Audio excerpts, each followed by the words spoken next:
Hello. Hello. Hello.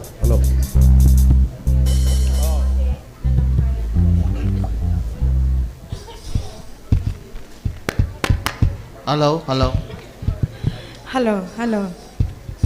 Pate ho, lalam kaya pang ziho. Hong ding vo.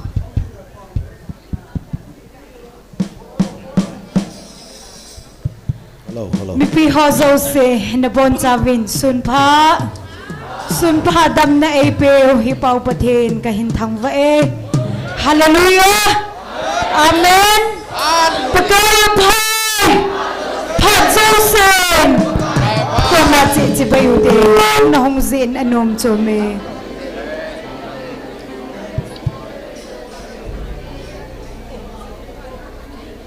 Pathin va choi la sa nakipan tao hite.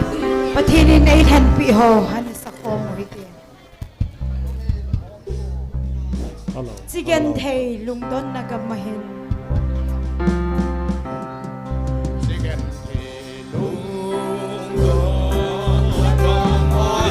Lungdon bilhipumin ka nga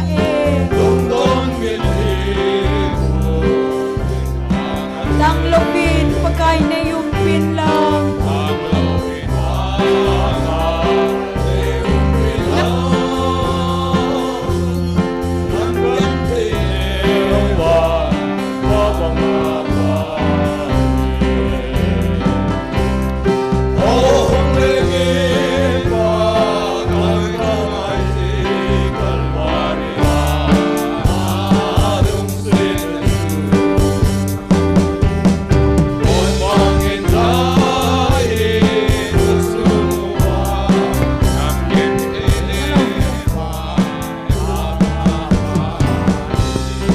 Hello. Dal hasim zongle.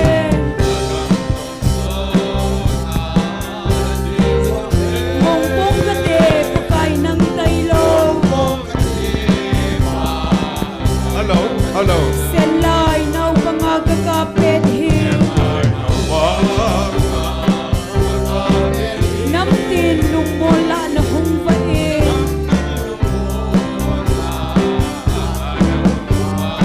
Oh, hunlengin Hello. pagkay kangayin. Calvary nalungsin at sum. Mun pangin sa inkatsukupa. Namgan thailen vai pa mga patin. Son sinin ehinay sing zongle.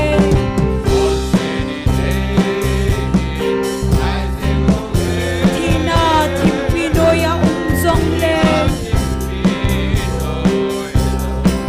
Pagkay ngay pinhin na lagaw.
hasing song leng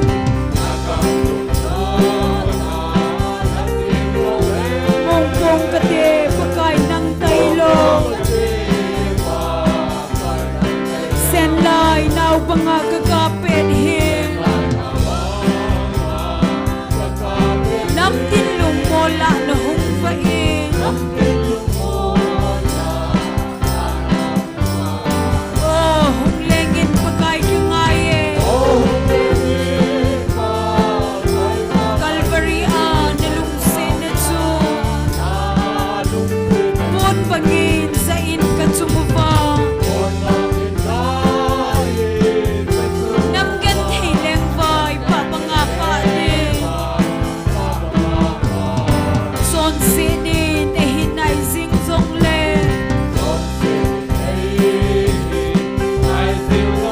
thina thimpi no ya zong le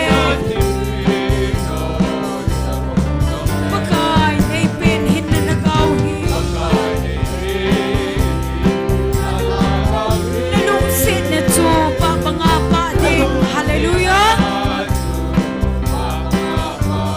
oh lengin pakai kangaye Calvary na lung sin na chu mon pangin sa in katsumuva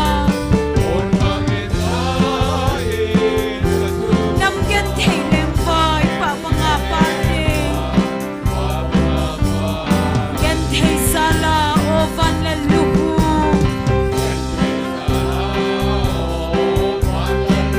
son sit gan thei buna ahungi nagamle tsika gan thei na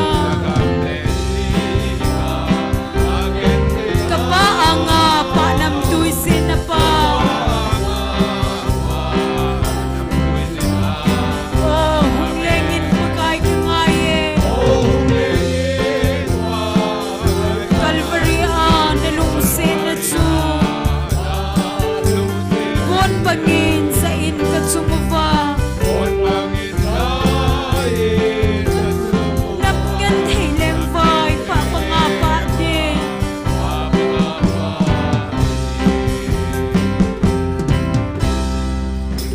Hallelujah.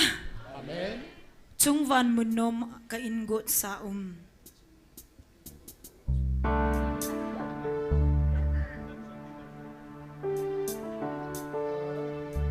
Itya, Gari MZ 02B 2398 aki nga no kilem no hila kilomen ko ham nei pen penin ga pulanga security ho to ga kimuto lo jun phante Someone ka ingot sa anangay tutin pagkay sita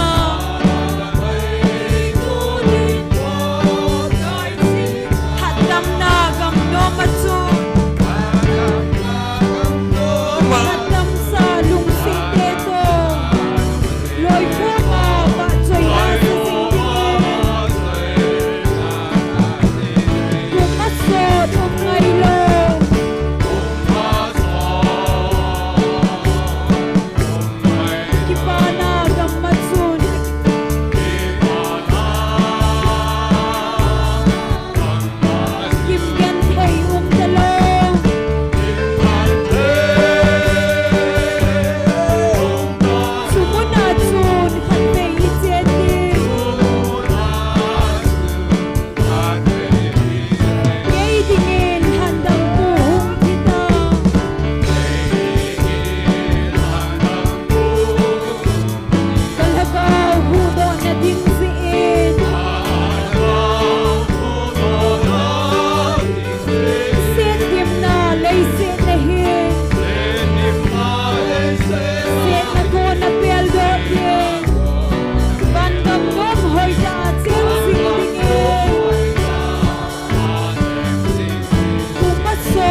zo se ding kom ta hu de o lo pi pen hallelujah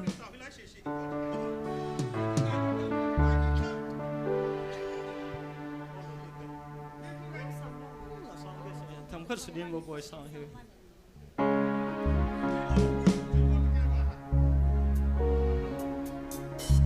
Oh, Lord, be ko fa so ye Emmanuel fa so ina le zo se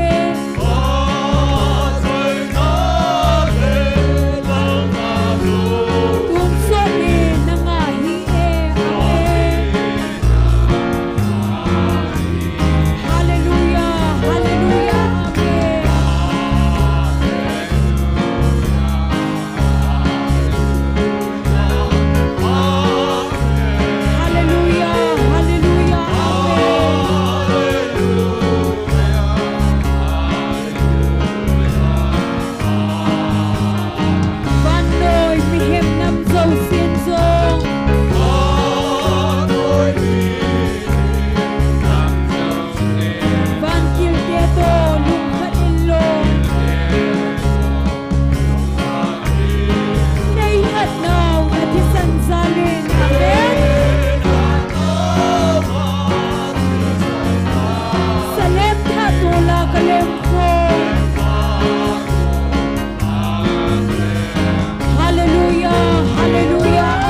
Hallelujah. Amen. Pagaya pai. Joseph. Pat Zosin. Kaya pai.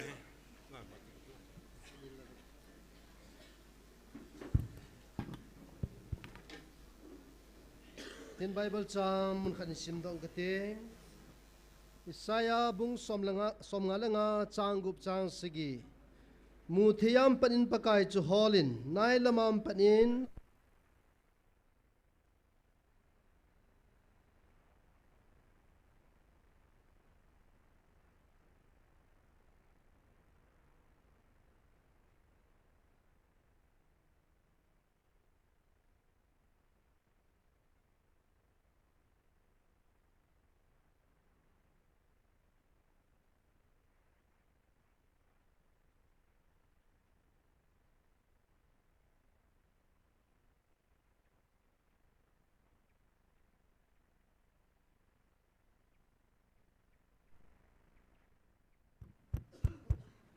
Isaiah bung som nga langa changup chang sigi mu thia panin pakai chu holin nai lamam panin ma chu kovin migi lo chun a chon na lampi da la han lang midi lovin lungel zo se gel da han pakai jina happy the nadingin pakai hinga hong kile kit han ipathieno henga chun aji chu pakai jin bulhing se na angai dam ding hi pathienin nam pumpi wadingin pathei bo ta han Tuni kiman cha na diu pathian thwai lam kai diu evangelist thang len se pathian wa chaila sading hi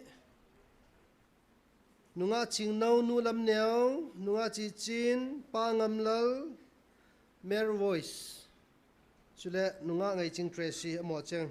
pathian wa chaila sading atam ma ma jeng to in pele pathian hinga taw na inaman diwa in tuni hi ni kho zakole som segi chan pathini nga tang lawa ai thupiu taw na mei ti khom naw ni zakole som segi chan ai ta en pathin ngai lut pui hoi na zala tuni chan gya taw thia mai wa choi jing theu hi jin pathin ko ma ki pa thun seu thim pathin thangwa na ana neute sule pathinin yo zo sin hichlai muna amai wa choi wa mai thangwa theina diwa palaya amale eho ka inam ka wadinga palaya za pathin latsa ho evangelist nu hin evangelist pu in gol hangne grubat amoi pi zalu jam pathin thang wauti amoy ta salhaga wadam na ha na anei thena diwen amol an sumiti ho zo se di jam pathin hinga taw na nei pi te athumna bible ai mu bangwen pathin iko pano oi za pano ei ko panwai nam pum pi win pathin ohi iza vai ta sanwa ama komi belawa pathin adei lo ho ichon ho ilam tha ho ithil bol ho ismla pai hol ho a phalo zo si dal wa ma de bang hin khoi man theina devin pathin nga tawna na kop so keutin pathin de pen chu ilagau hiu tawna mil hi pathin de tunin i hon zo ei ma digin anaki thu mo then tawna na mangon tin taw chaina hi pastor thang nevin nei pi win tin hi thei dan che pathian ko ma ki pa thun seute tuni chan ge ma puin ho ama thang vo tin aman cha la chaw zali ki pa thu se tin mo lan sumi do ta pi tin inam pum pi win pathian o izoi ta san theina dewa taw nai nei pi dewa taw na mi hian ki thum che dewa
Kumni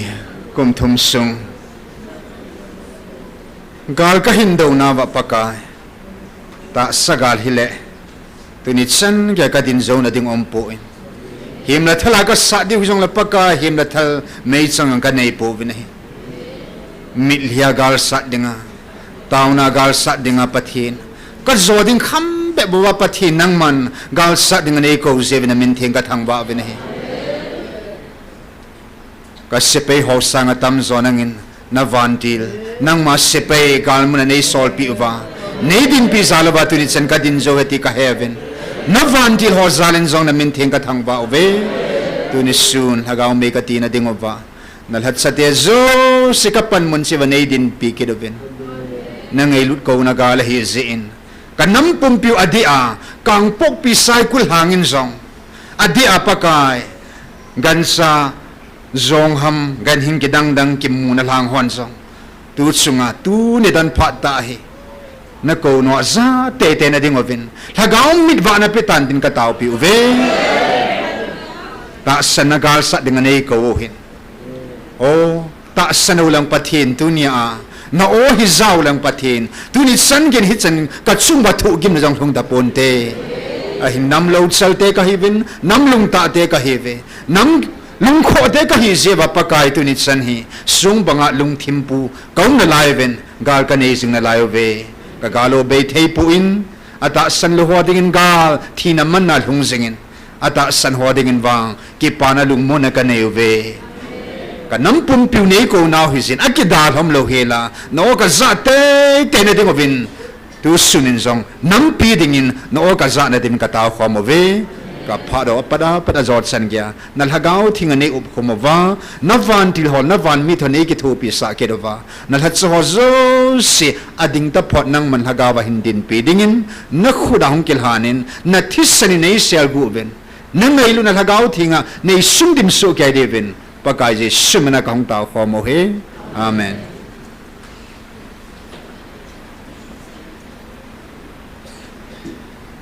Pathian va choila sadingin nunga chingno huma sa penin tin aban le nulam neo mala nunga chi chi namo chang thum aban balang ki hadingin phat kan pe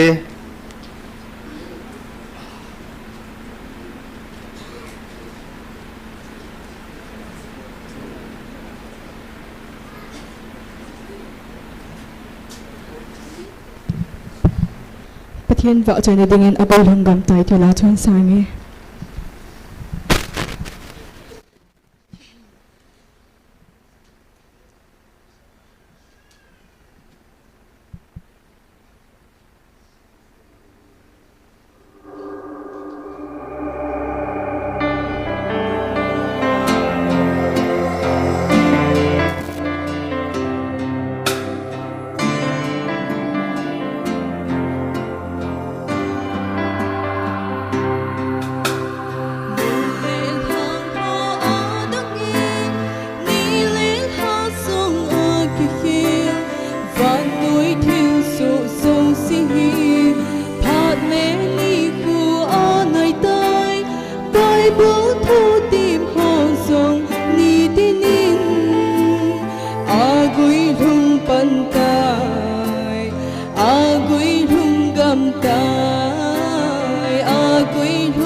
pantai agui hunggam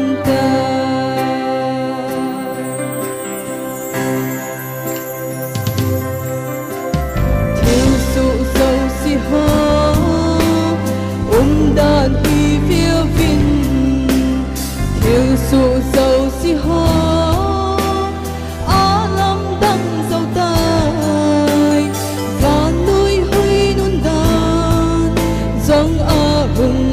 đăng tay lung mong ngã thấy hi ta lâu một lệ hàng hoa á đăng yên ni lên phong a kinh thiên và núi thiêu su sâu si hi hạ lên ni khu á này tai tai bước thu tìm một dòng ni tin agui hung pantai agui hung gam tai agui hung pantai agui hung gam tai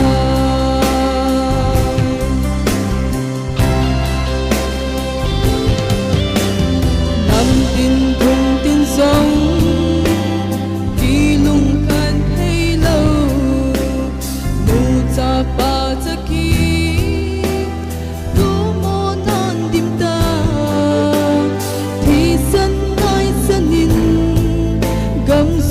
vai hiền hong ta lung mong ngã thấy hi ta lâu một lệ hàng hoa á đắc yên đi lên hàng sông a kinh thiêu và núi thiêu su sâu si hi thả lên đi khu á này tới bãi vũ thu tìm hồn sông đi tin agui hung pantai agui hung gam tai agui hung pantai agui hung gam tai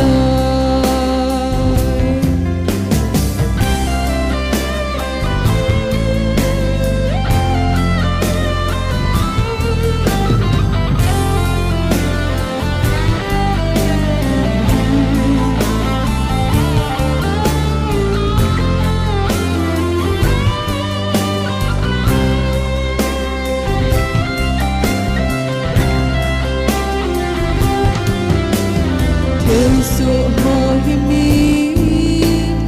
amu the hi ta thong ging ho sông na khang sa hi ta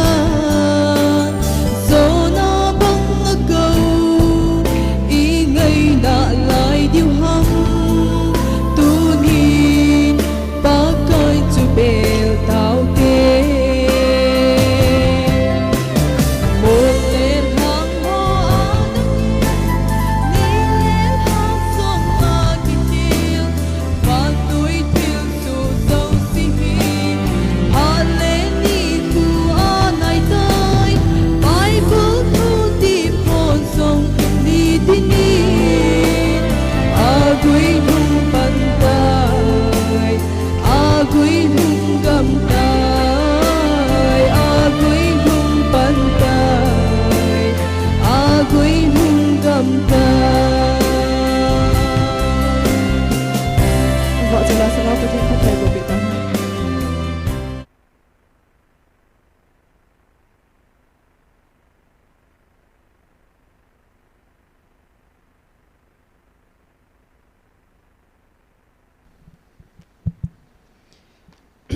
wa choi la sado thei ding dam na phat phai pi apa pathian thangwa na ka hin pe in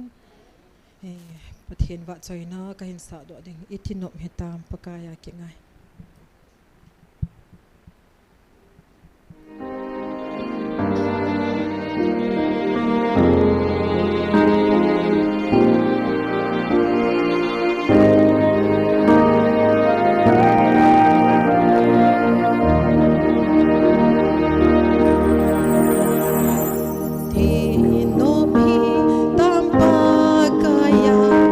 Kaya chong na di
nung thu din gil na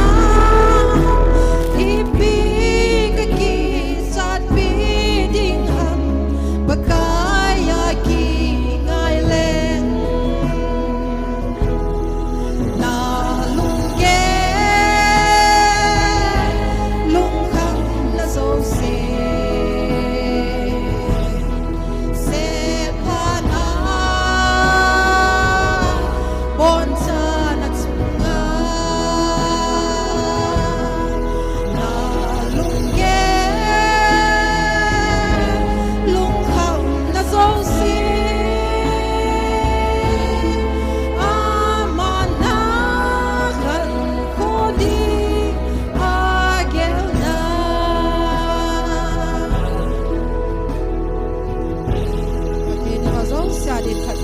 tao hen cái kịp vậy.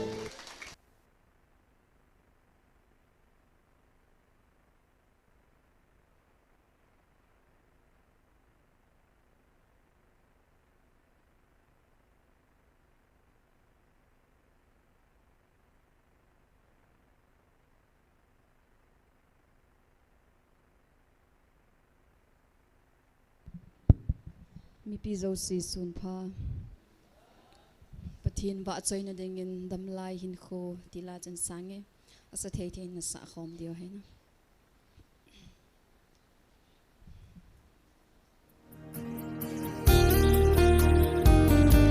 bek thei kum na bek te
kahina ima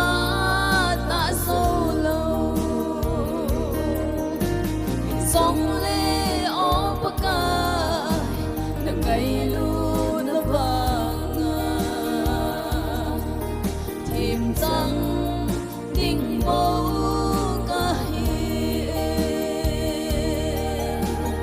song le opaka na ngày lu na vanga thêm trăng đinh mâu ca hi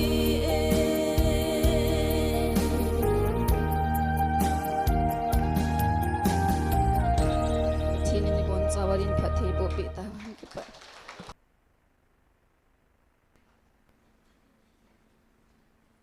Pathian va chai la in sa pi ho zo si chunga ki pa thui sevin mo ki pa pi wat san in khut ana be pi kinote he Green Foundation Trust amo to gon no ya kadam sungin ken khamna thei ki ti momong tap tapunge ne tapunge tia amina na ji ho chu kar yaram khat ang thungin gel langa naute gol hong hona homin ikila theu hintin sule Dr. Hegin ma manaji deitin tenna lekhabu adi a icha teo simlai ho dinga poimota lekha ichon chu ijanam katamin akicho nom akicho lo lai hon icha te ho themjil ho dai ne cho pi te divin to het sa na kan ne pathinin nei wa choi naw hin ke malung na sukha pe ne na masa pe ne ve ke malung na sukha pe ne ve ati tunin ni khusi in taw na mangovin pung som la khat le pathin wa choi lai sapanovin tuni sunday ni kho hin 11:50 ti velin pathin wa choi lai sap isapanovin pathin wa choi lai ki sa zo nung sanga hun lut hi atam zo hi jivin idave hung la hung ngal i hiwa le ai thei le mata in pathin wa choi la ki sa pal le ama wa choi la sa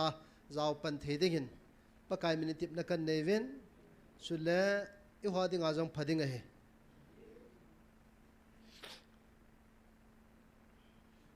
pathin wa choila ai sa pi ho jong he tam ma ma tai tu ni chen gein record jong hoita bola ban nei cha tol ding ti hi thang se mana bol jing a in WhatsApp group jong ki create nin tin ichidung zuya chu amaran gon phat phat la an gon ni kho kho la thanom ta pathian wa choi la sadinga iniki gon ji deu pathian wa choi la jong chilai muna sa ding sa lo ding umahe ya chu pathian wa choi la sadinga ki go tenga le chilai muna ka sa ding kilom de hinam phadi hinam ti gyal puma taun ta ki mana pathian wa choi ding in tip na kan neven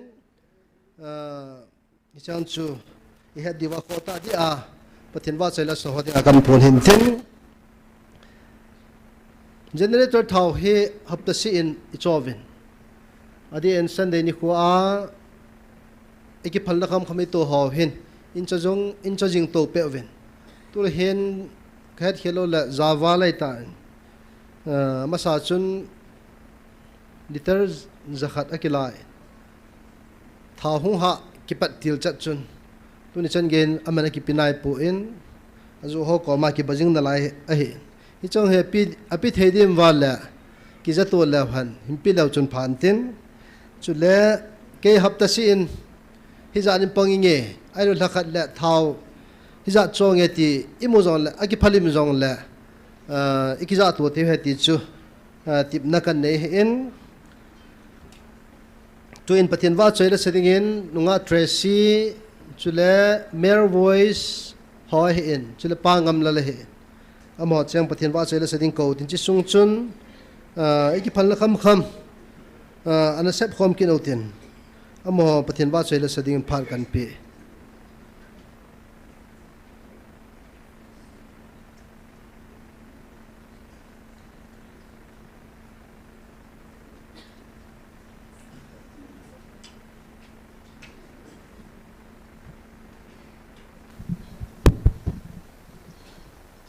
pathian pa sang na dingin Jesu leng pa ahi tilan sangka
si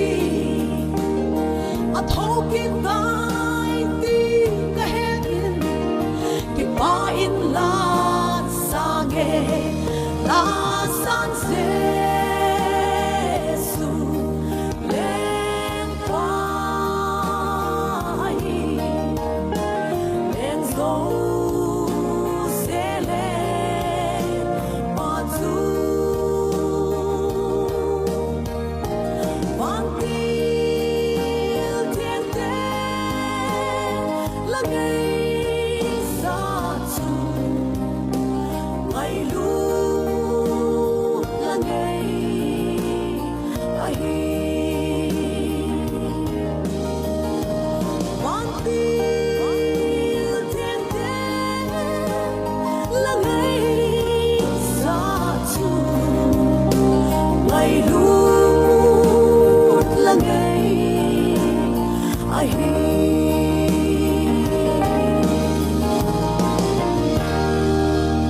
lalpa lo pinat sang hen ka kipak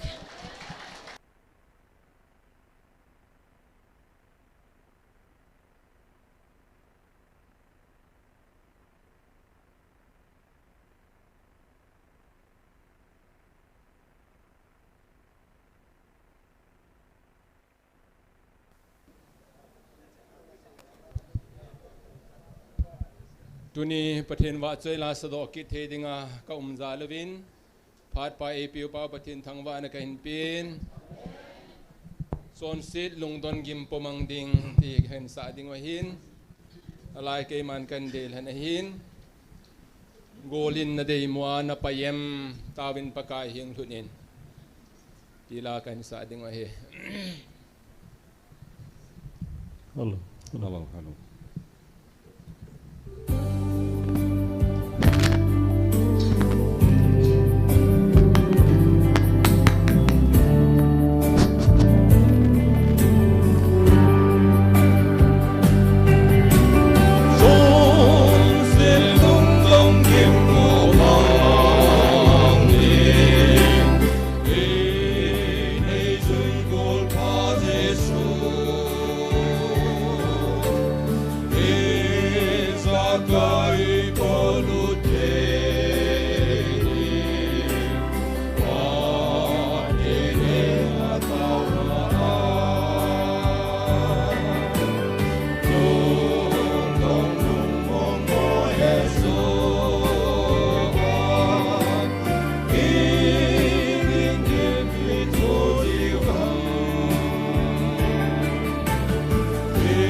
ประเทศ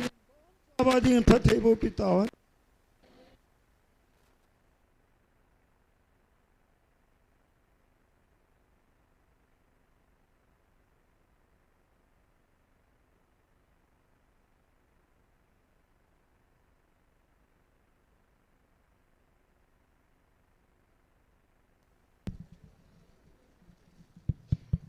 Insung mi te hona bon sa win di kupa I mo sa pau pathen thang wa na kan pi ma sa pe ni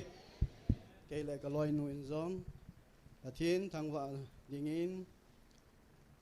pakai jesu aseji ki gingon anai ta ti lan son ka te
Zawa kan sei chu in nei sa jang min thảo ibat ho kan sei chu ani sa jaman hil chin jap kin ka ting chilai mun he nam pia ding ni sin phat sin taw nai mangovin iman ji wa chu taw na pang ho pathina ki phal ho ki phal nomin wa le piute chule hapta sin ala sin hi jan pange ti im wa jong le deyam che ti na kan sei in ane he themutin tuni in sunday ni khwa ikiphal na kham khamo ise do ho be hi chilai muna ti bukim lo hole pathela chate ho ne the han na hi le chun thil phata ai e ho bung ho le I pastor ho zo se hin chilai muna chi ho zo se hin chilai muna he soma khada pi a amo hen akrol pati pathela chate ho hitam ti he mi holung gel he ai wan la chu e hwa ko ni rampun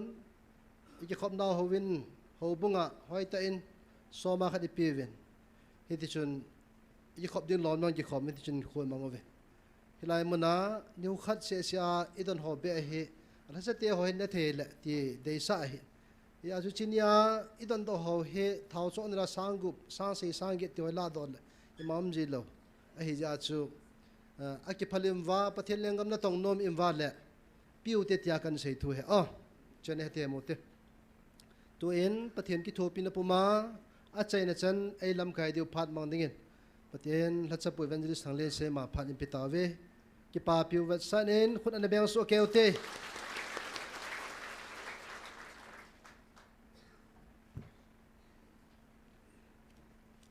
Hallelujah. Amasan phat phata ai piu pa pathian thangwa na kan pi masain seletuni ni khoa pathian thupi kho sa nam ngai lut na zala chol jang le kha chol le tilawa boy jang la ka boy tilawa boy na tampi palgal kaya adang ho zo si sanga tu lai ta pathinin lagau gal sa dinga ngan sina ai piu Tildang sanga kho sa hechina tunia zong mi hizat pi amuna hung kalsong khoma pan hung la ho hevin sele online na mun choma pan la yang tampi amen anung ting zong la hen ve tampi om ke jine hen na bon cha chung ba pakai minin ki pa thu kan sein Pakai Yesus Krista minin ka ngai lut naw chibe ka hin pive Krista zalin na melo jang a hoi so ke in lungmun mel na povin ke pa mel na put ho ka mu a le ka tha no ma jingen tunin jang ke pa thanom ta in jingka tu jingka in mun chuma konin phone hung ke bo ha chu ingaya le thanum be se lo lungdonam thei dan cho don bu ji ha thei le jingin abang nat na kho ta nei lup na zal khona ko na dam ding ngai cha taw na hin thum abang he gal ji a lungdong hoi lang ka su wai ka ti di hutam ti he lungdong be se a hoi lang ka zut diam ti jong he tampi da lo he hi chilang zunin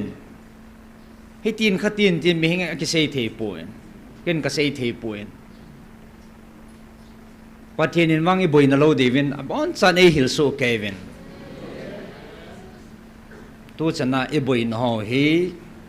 atam zoi va na le pathian thu pi na sa lo pathian ko na o e kho sa lo jiu le idon lo ji he katinomen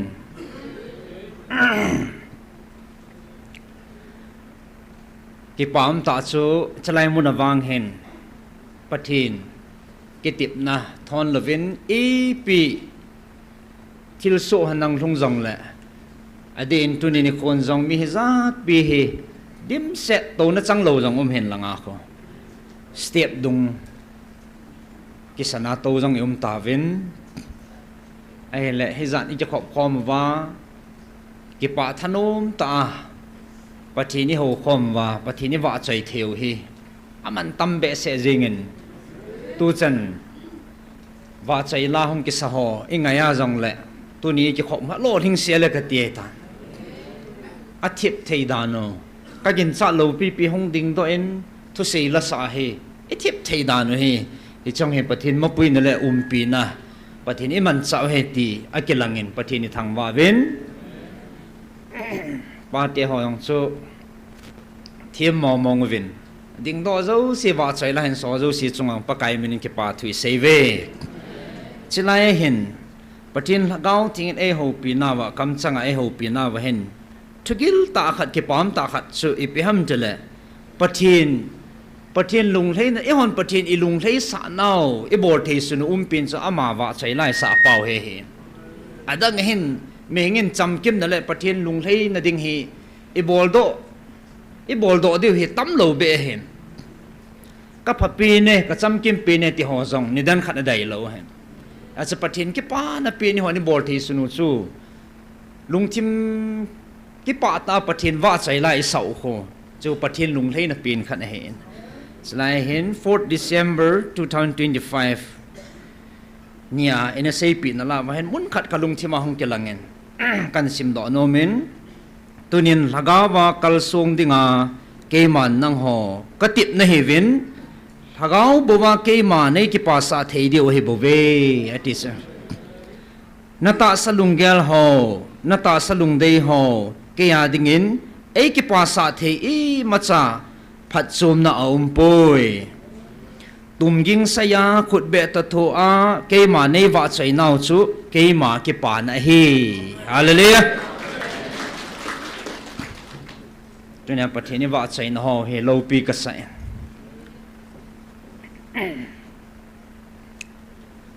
กิปัดมาสังจงไล่สักคมจีวินอีเวนนั่นแหละท่านอุบัมดานคูป้าเตะก่อนจะคอนโทรลเจ้าละว่าอามุนาขุดไว้ทีมของตั้มปีเดียวกตาสันนิษฐานอีเวนนั่นแหละอาบังเฮคนดักหลังห้อยกับคอนโทรลเวทีกิสันเอามินเกี่ยมันสังกัดโนมเห็นอามุนไปมาให้ที่ด้านทนุมตาอิมัตสาเหพัตลวาปฏินิวาใจปัดคู่อิมัตสากิเกลโลตาโซอิลุงทิมทีนปัตตาตีเทเห็นนะลุงทิมเสียงกิเกลมันโลปฏินิวาใจว่ากิป้าตาขุดแบงเทงคนที่เบว่าตุมยังไงอินในหอยสูยังมาปฏินิวาใจนับเป่าเฮปฏินิก็จะปานับปีนเหตุนี้จะไล่ปฏินิวาใจเข้ามาทนุมตาปันหงละหออีวางพันนาปีเปลี่ยนขันเหประเทศในทางว่าเว้นตัวนี้เห็นก็แก่ละแหละอาจารย์แหละอินัมปีว่าดิ่งประเทศนี้เฮสานมหอเฮเสยที่จันเฮกิเสยใจแก่ตายกิจงเลยกิเสยเฮียโลดิ่งกตาสันนิสยานิโคจักโกเละตีเฮเท่านั้นมันว่า970นี่โคจะกูเลยสมสกีตัวนี้ปุ่มเฮนี่เสียตาวในมันไว้ใช่เฮตาวนั่นลำไก่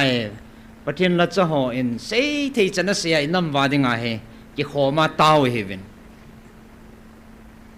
ดร.ปูเฮนอดังหอนจงเสียที่ฉันฮิตลาเฮประเทศนี้เอทูปีหอเฮเสียโลเบสิอัมตะโลเฮนตัวนี้ฉันอาจจะให้ป่วยที่ว่าเลยส่วนอัปมอีพิหาอีดอนนุ่มโลมองงูตีดิ่งให้เมนประเทศทูวังสูอีที่กิเซยงเละอีดำสุงาประเทศพันหอวังกิเซยโซโลดิ่งให้งั้นตัวนี้ก็ยาละแหละให้ฉันนิ่งกิมันสานเอาให้อธิงเสตานให้จงเละเต้าคอมดิ่งให้จีวินพัดบีขันให้ใส่ที่สันนิษฐานคิดว่าอาจจะติงละประเทศเฮงอินัมว่าดิ่งเต้าคอมในนี้คิดเดียวเห็นตินก็แก่ละแหละอิมาบ้านว่าให้อีปีห้องทงที่ห้ามเจกวยมาสันกิเฮเทโลกิเซเทโลเห็นฮิตลายเห็นประเทศนี้ไงลุจีวินทักาวะยงหูปีจีวินกิจิตาตาเอ็นเฮเดว่าปอยโมหยงเฮสาจีวินตู้จันฮีอารมณ์ตัวเป็นกิจิตาทางพุงสนาลุงตู้ไหลตาทิลสูลุงหอยังอินเซปิไว้ตาย ai cho dòng hi tu nia is sei va le tam pin no hon se hi dòng lâu chân kia hết sa he ti kit i pi cái se dòng le i pi apang de tam lung don no men na adi ngel imu iza ho dòng he no hon se hi dòng lo chân ke nai ti e kit nen ne he na le pi na bol ham ti ding he lung za no men ka he tia thang phung sat na sei ngam phung do ngam lo pi chu a sei ngam chu pathin bo he a ji chu iza ka he su le musu pathina ya chu amai ki pe lo ning thil ho che se pi o he mehingin ka hel he ki tiang le ki sei ngam lo pi chu ke niong e ki sei pi zawa he phun son ding me meong ki phung ngam lo e bo ve na chen compu atam pin te me le te tanong ki gal deu ti rong he ki chi ta e ki sei pi chu hi chiong he ka he na ve ti hi dim se na he ai wanga phung do ngam lo pi iti a ki panding iti a ki gal deu sei theum lo pi a ka he ti pa bo he min iza nong te le sei the pi no he a iza ji nga yong ki phung ngam lo e bo vi na he en la pathina kun mang sa aleng lo ki chi chak ma hi jingin sei honin phung honin kinovin na gelo sa hong gang ding a hi na gel sang wa hong lien ding a hi ki ti ho khat sa a thon poi kholang boy ding helang boy ding hong hi ti ding kat ti ding tia ki sei pi ata san lo ho zo san tu chan lung so ke tai ai wang tu chan ni lung ta na lai vi na he le lung khama ma zingen even na lawang chun awang pha tampi ki sep do ta vin chlai mun a hin pathin thupi ho hethima pathin ko no oza a thagawa ke panale lungmon nei idim se ta vin hele chiwang hi ke pa ma ma jingen iti a phachum pui ki ti ham ka ti he pathin akitip na thon lo da kholai in sunga mi nga ham khatsa anake tawa pu psn pu german hen dr hegen hen oi pulin kho oi pujang neo hen lai ke ho chang phat anake taw anake taw all mo hi ve na ti chu lungdong hi ve ne ni khu khat le hi chalai dim se na hong taw khom eu na taw khom pi deu mi hung dim ding hong let ding he ti a pat ta mang chu ata san de dan chu ha sa chu ka ki vet tu wa hoi ha chi thei dam ti hi ka sei lo wa ma chu lung thi ma che mi ko la la khat sa ki te ko do lo na aza ban hong chal he chalai hin tham khat kaung ki be vin nu te ho a he thim za nam khat ong ki be agi dan loi jong hong men le a ha pan ma jing min nu te ho a ban ne hong chal le le akuma sim hong chi tan kum khat kum ni kum thum koi mit malala tu hin pathin thutip a thon ngai lo tunin mit tain mu theino men avelin Israel mun hi pathin a sei bang bagit idim se ta ve na hele no zalin pa pathin ka thang ba e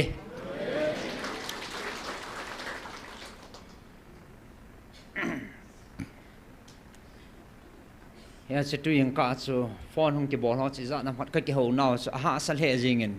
adon but pa ding za ha in ain dong ho chun lung dong ta mi kinep na be ting le ki ho hi ha sa ji chu na za lo ham ima za so ke wai tan pathin e boi na lo de wa ima sei pi so ke wai tan na to ai cho chu ikido do wai pi kan na ham ka ti i sei pi u chula ya stunia he mihingama he tiding khatiding he mihingin ke hello he lampi wang khat hi te ding he i lampi deu hi ipiham ti tunin anangai tu khomotin chamcha ne ke holim khomotin lampi sun in neu hi piham ti hi het pha no he tai kha do pha nai tai ti nammi te anga ka phun do nom hen tin chitol han chun tuni hin ama sapinin pathin kamchang so akunin pathinin iho nammi te evil nawa kamchanga kunin thudo question kan nei nom kinin chi ema chi aniki dong tin in namun chi ba nammi te zo sin December 5 2026 a hetain chema sangin jong kana sim do tan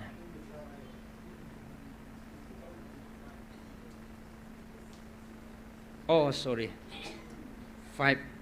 March 5 zo he 2026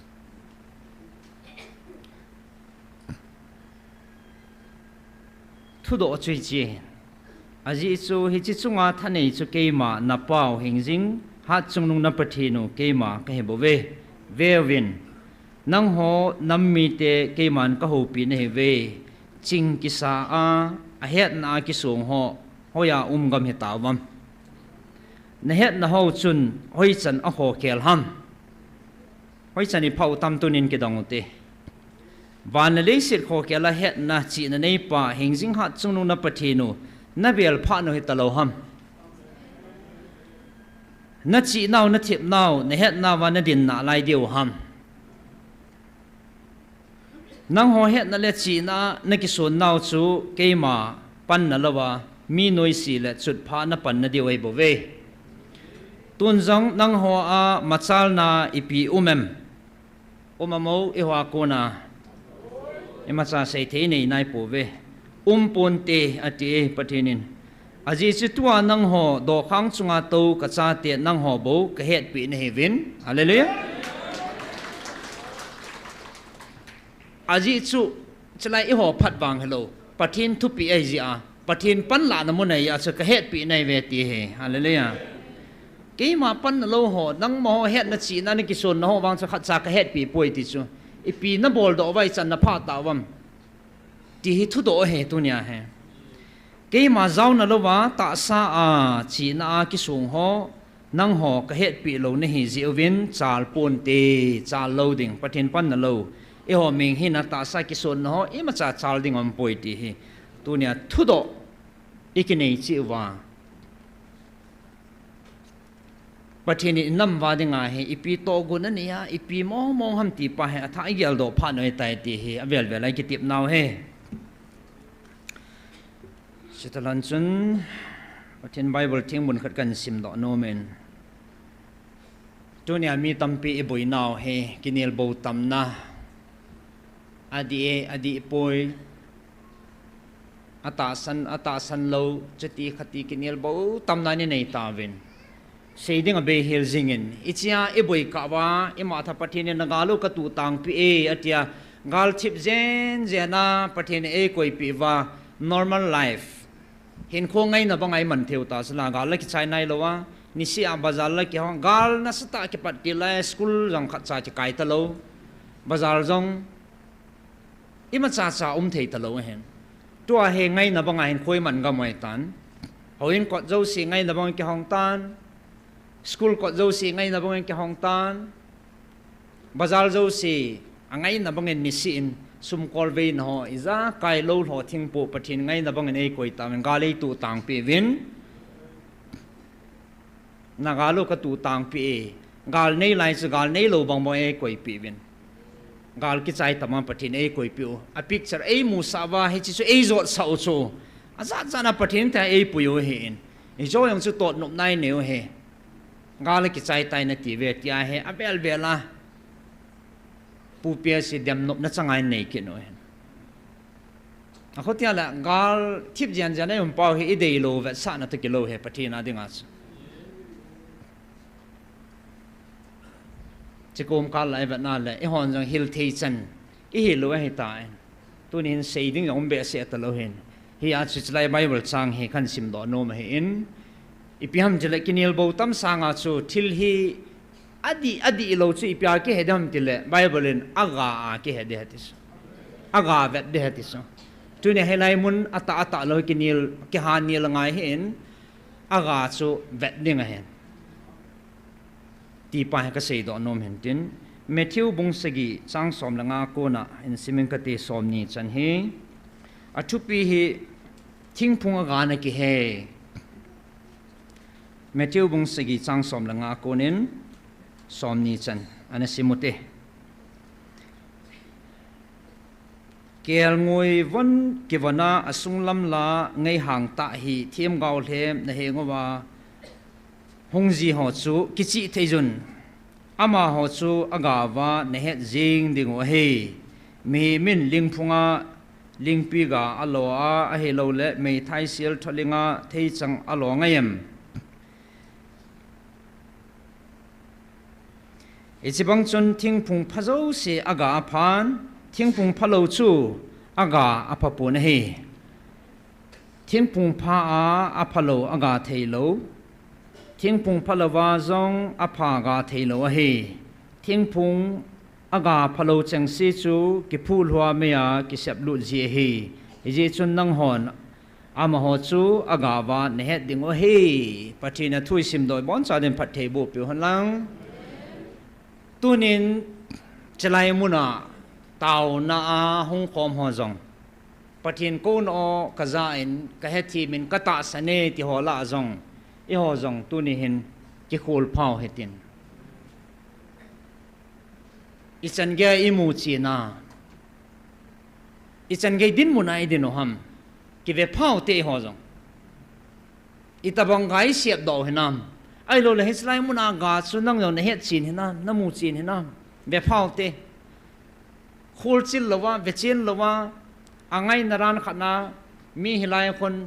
alom lo men ga taw khome ti a hu kha thanop na me men hong kha jong le hi chong su al he mi hi kha the he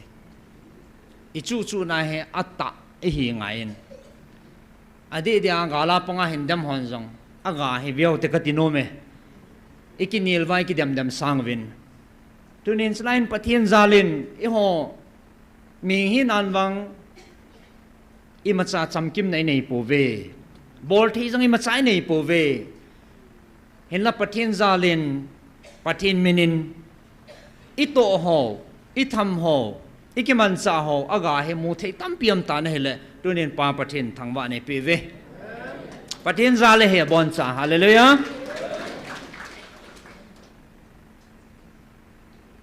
sagau mang kho sa ding ki ti pathian thu he sagau ngai lu ki ti pathian he sagau da muna puilu ding ki ti satan to go ne sagau su mang ding ki ti satan plan he satan to gon thu pi pe ne he sagau mang hu do ding ki ti pathian in kho sa pin banoi le set pum pi sanga sagau mang thai ding khat kho sa chu i pathian no he hallelujah tunin slai muna atupi pina i kho sau chu i piam tela thagau mang thai de nga hin pathin thu ta atikal na i ma saum lo pathin thu di tai chi piu hi jin pa pathin ni thangwa ven pathin jong idin pi vin pathin jong imang cha ven hela pathin zalin thagau mang thai tam pi hu do en om ta en lo pina pathin sang ji hanang mi khat kham thi thang kola tang da na edik a ain su mi jing zong lung dang ta lung kham ta asu piding jing zong ke hol mo ta ariang mi ho jing zong thei da ta bul ki tu a him la thal ipi hi he phalowa atu tu sat thei jing hi chan ge a satanin kham thea a hen tanga tampi chlai mona Jesu menin thagau bu ho mat la su ge men no mang en amen thagau ma ki het sin nei lo pathin thua counseling ke nei in ki het sin nei un pin thana nei ta jin hiti ho zo si garzona nei ya tu ne kham thia ko na ong thola garzo tampi sei the nei tawen pathin ka thang me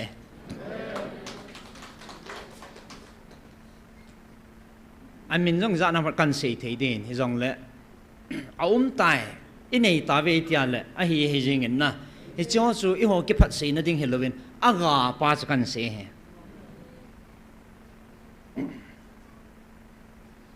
muốn tin ai kịp bùi à đầm tiếng ngày xa coi mà nó lo nên gì hết lâu hospital hàng cái kịp bùi khô hết đi lâu lip đỏ đi lâu team pu ki ti ho ko mang ga ki pu ya alo ne ji talo phan te ti ti na ta san namun tam pia hong ki pu ya anu ada ki banga a chai na ta san lo pum puma dam ding le hin ding ngai chat na me he lai hin zon jong tam pi da lo he zani khat vini ngel in jong ni la thum aumin khat de di chu ka hangin akidan ka sadan hum ki nung tha lo he damina ki levin tu chan hong ki nung tha nai povin zani counseling a se ki ko hen ahong de povin ka het danin zani counseling awang ke ka galut thei tapoin chang sa zo la kan zot pa de chiding a se bil ko le ina do gi edeu yong ka ta san thu khatnam le he bang si su le le ka lung long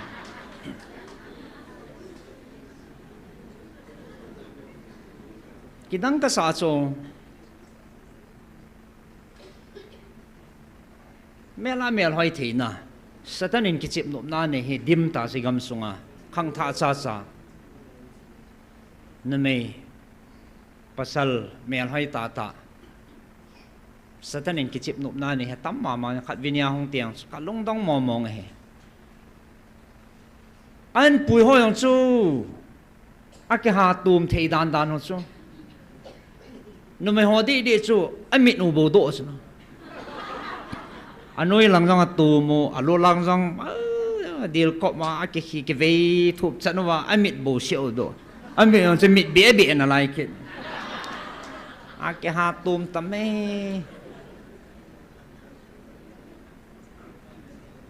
YouTube mai vel la khui la chi ho ke von na ho bang e ho chen khui bang an ki dep gu hele ki lo le wa chu na ake ha tum da no a me lu chang ke thei lo le we he ai chu abang khat hi angai sa mo nga he thi ma ta sana hong jong ki he abang hi ta sang lo abang he adama na pang abang han alung hanga na pang na ai wanga anu ada ke banga la akichi lawa le ka chi de wai tai akidam popula phasi nge ta chom cha ka hei lut wang ve adam na pa ga ke la wang ve dinga hung jong so zo mo tenga iza nam kha no mai te chi he kidang ka sa choi mi te banga lang khana si dinga he na e mai vu no sa dan izum mo da no kitila lan al mo za na e mai vu no sa dan ke khani tia so ka hot na mun khat ka sei si ka ta san lo na mon ha na chiding hiong na chi po nge ka ti i chi lo wang la na chu chan ge i panai de ma i ki da ale i pi ga ke boldam ka ti so ai ma chi se pi va sam de le pathin koi ma sa na ki din te pi thei lo ding he ti va sa na hi so hallelujah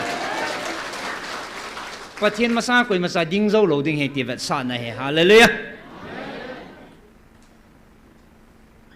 kan tau pi hon ta na he le o hoi se la lip sa da hong ki tung nu pi su hoi lo wa hong ki le thu le asunga thagau buin anava ma anop no ma ki chip na na ne so ai ji pi sa na thu wa a chai na ke ya chong ki pui ding he pathin zalen asunga thagau bu chi pi lagau bu ham ipi na vom ham pi na su bai tia su ba neng ka hoi ta ne ki dong chenin a ki man doin a ki man thing selin thagau me na ki hal a pum tho zo lo pum vet ngam lo he hallelujah amit jong ha ngam lo he các bộ họ hẳn là cái bẹ riêng hay chia su các độ ima cha cái hết gì lâu biểu số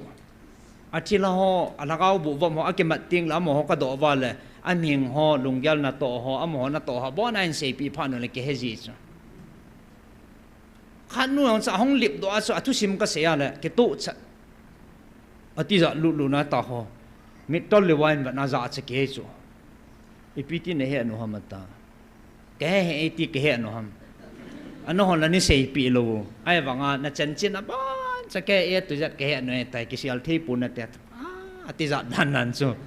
kisel na di lo sila patin masanga khol heng pat pat ye kadong be na hele asin hiti tia ka bol khuti khati ai le chlai mun ho he no ipi ne om tele mini ka ki thowa ti su no mei khala pasal khat ipi nga na bol ham ka u pa na de cha ya na ka u pa de nga ka bol han he ti sa anau nu na ki thu pi cha u pa cha ka ste ni u cha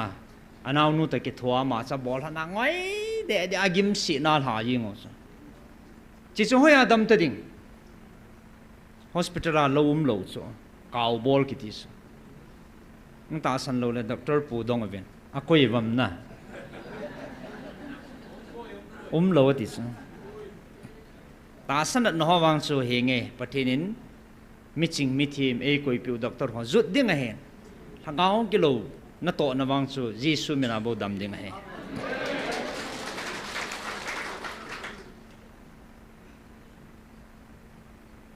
akaw hi na cha kaw ho kan ke ho pi han tai thu do kan evin hislai mun hi nan dem jivam ko tile hi kidem di ta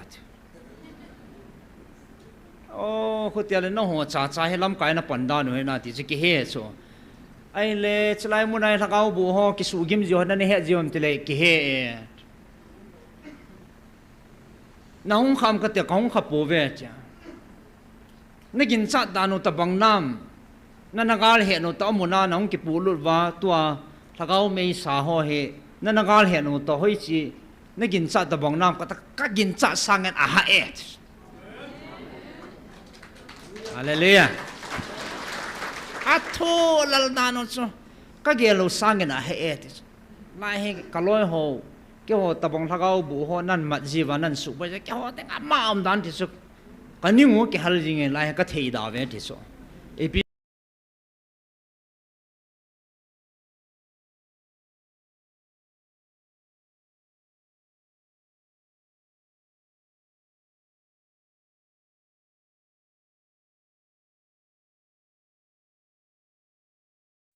Jisu mina thakau bo sunga kona no do auma no do ho ma saman khuan he ta ai le lup na chunga I muda na ni ki gyal de ya ki heyo katila ai ta vet le la o lai tul hang pia so ane ki jam ngoi de kinin tin hung ki thau do a I ka ti hamot nei mun ham ka ti le he nge ta I ta lai ta se nei mun alung dong aza jong cha ai wang alung dong he so em cha hello na a ko ma ding ho ka la ke tom cha khe khe jing ho pi di pin dong ke he thei lo na ki dal le le jing ho cha hoi lang an hei le le hom ki ti ke ho pi go la dong ba le ke ho pi mo ke la am nan se camera sa ni ki sa dan so camera na dai kha lang lang cha thei le le kin ho pi ding a ka hol le ke ho mo he la ka mo anu mai ho cha ka na la amit bo seo ki mun tin mit tol leo lo pe mit phelap la mun tin I ti da na he ba ki tum nei ka tiu la a ki lep lep ba ma chu ka se chu ai tu ne na cho de hele aman ki la de hele na pi zo lo de he ka tha ding he ti so a tha kun san an pui lu no sme chu ji su mina ho do am tan ka sol tan pulang mama ka sol ta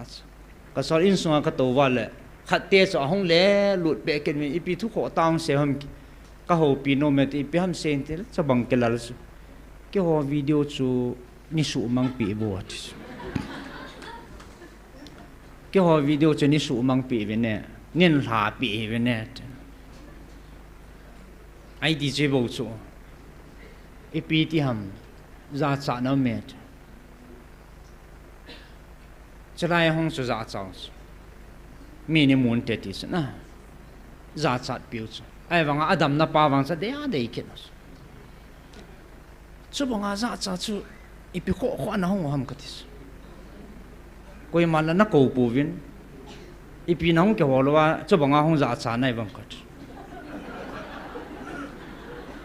ka lung hang ka le ho si tu kal ne deu chu chlai hi phante atam zwa he video ki ka ma hen atam zo life ki bol na lai epijinam tele cho yong he athu simi sei chai ta ven na bol thu sim thu hi lo dani chang che het ngai sala apot chin na he che chang chu adi chat che ka do sei ding kinil na di lo he na ai chi chu ki sei boy go te te masanga ni che kap lo na se evangelist no na nom lo he cái ông cả lung anh đông thâu cáp tiếng là cáp lâu tiếng hiện cái say cái cáp nhau hiện cái đây trang gì cái say là mà pom nộp lâu min aki post aki sumin thang no mấy tivin te ta na pom nộp lâu he ama nong say tai actor ho pu paulian ko ma hin tun janelain ida thata vin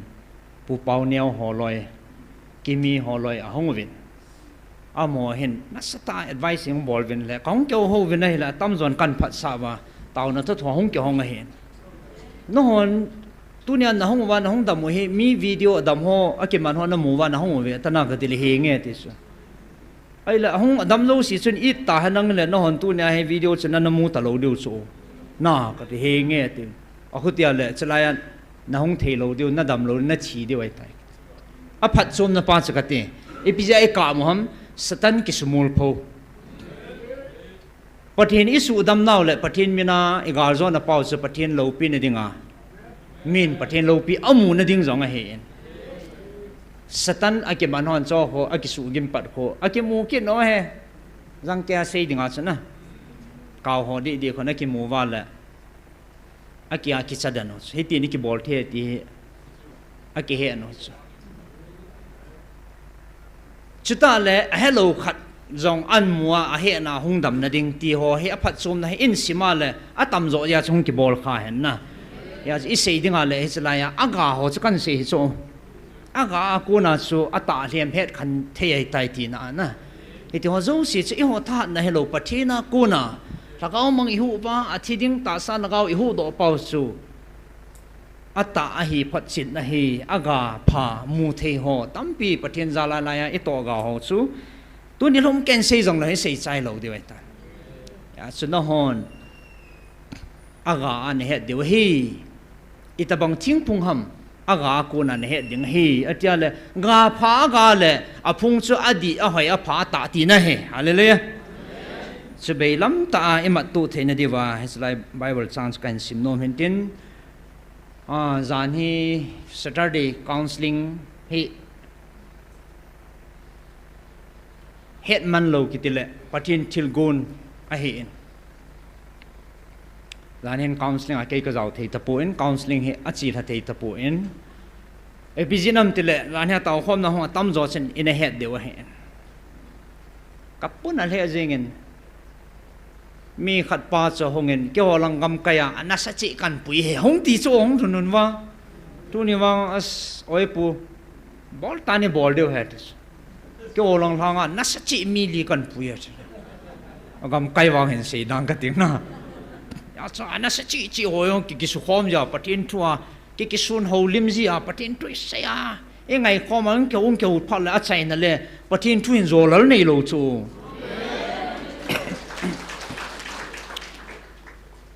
no maninga pathin he phalowa ajie cham dalam he phalowa koi ipiam he phalowa no ta na dei chadenga hen khomang ho jang chu mehenge lungdang banan khomang ho jang chun min pathin thu an ngai ting le pathin thu in su chim la la nei puen he zan hi yang chun mi zan ham khan he ke ho pi man nai akit a dinga he hung ke ho to oi vin oi pu thang lal ho to evangelist no hon chilang hen zan hi in achom lam ta sei dingin pathina ko na he sa na thu pun kit na ta sei do ding wang he puin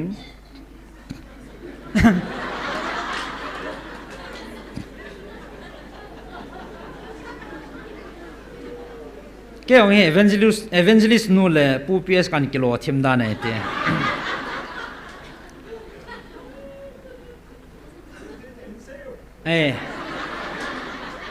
sei do ding wang hai pon ai wang i phat chum na diu ho wang cha sei thei chan seu te khát tí hệ khen giống na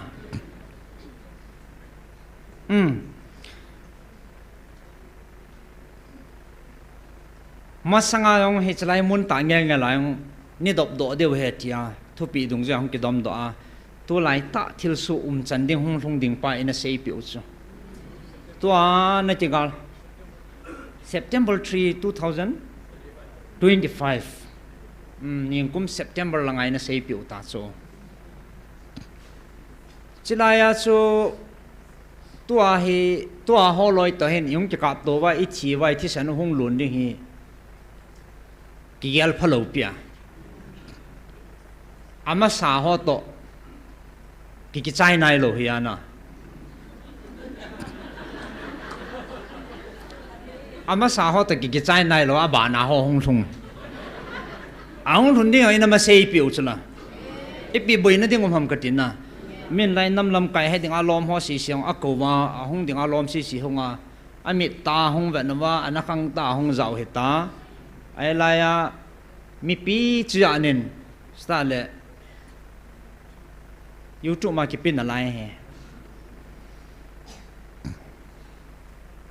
he chỉ tu cả là he thil tam pi ho he cái hòn giống ai thấy chana he thil he tam pi he cái thiệt thang lâu ta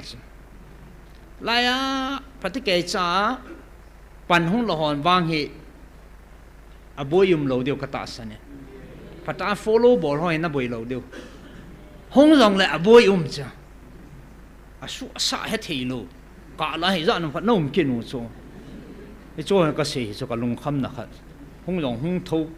ông phát lấy bằng xì số tin anh ấy cả step by step mà ít sao bao bát thì ít bùi nó bao hay mắn tổ thầy lâu dùng kia nó hen phát ta mắn tổ họ vang quay mãi ít bùi lâu điều bùi nó thì ông lâu hiện là bát thì ít bùi hen chưa hen cái đăng tại năm cái họ hơi bát thì nên galang to kisai jong hin tin amo he na sata in amang cha ji na hela mo zalen pathi ni thangwa ben tu kala chu thilum dan ho huinun dan hoi vatna le koi masa alung dong lo ki lo hen ya chu oi pujar man jong he khatvini masa ni la chana hung khulai lengin tao nei nei lo wa la kalung thi manom the he ina jong kata ven letrin song kata ven kazinu koma kasein kom thim thei tapun pathina ko na het sa nam lo wa la mihing chi nawang ki sun na ding le het theina i ma cha om pui ti he ka ke het chinin i ma cha cha mihinga ki sun na the ki nei pui ti ka hen pathini ka tau jing pathin kamaban diu hi ka ti di hom ti pathina ko na het sa na pa am lo wa la i yong i ti di hom ti hi ama ha ning lai ki hala na tau jing dan he